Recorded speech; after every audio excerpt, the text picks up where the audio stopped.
नमस्कार, मिरुशाली यादव सारंग। आता आपण बातम्या विस्ताराने पाहणार आहोत। मराठा आरक्षणाबाबतचा आताचा निर्णय सरसकट नाही असं उपमुख्यमंत्री देवेंद्र फडणवीस यांनी म्हटलंय। भाजप सत्तेमध्ये असेपर्यंत ओबीसींवर कोणताही अन्याय होणार नाही असंही फडणवीसांनी म्हटलंय। तर फडणवीसांचं म्हणणं सकारात्मकपणे घ्या, मराठेही ओबीसी, त्यामुळे फडणवीस अन्याय होऊ देणार नाहीत असं जरांगे पाटलांनी म्हटलेलं आहे। आता जो काही घेतलेला निर्णय आहे तो कुठलाही सरसकट घेतलेला निर्णय नाहीये।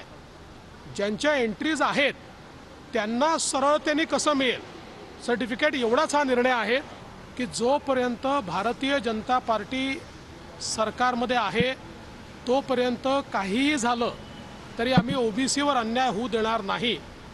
आणि भुजबळ साहेबांना देखील माझं सांगणं आहे, मी त्यांच्याशी स्वतः चर्चा करणार आहे। जे काही त्यांचे आक्षेप असतील त्यांनी निश्चित सांगावे। जेवढे कुणबी प्रमाणपत्र मिळतील तेवढ्याला तर मिळणारच आहे। सगळे स्वरांची व्याख्या काय कुणी केली? तुम्ही। आम्ही नाही केली, सरकारने केली। सगळ्या स्वरांची व्याख्या तुम्ही केली। कार्यप्रणाली कुणी ठरवली?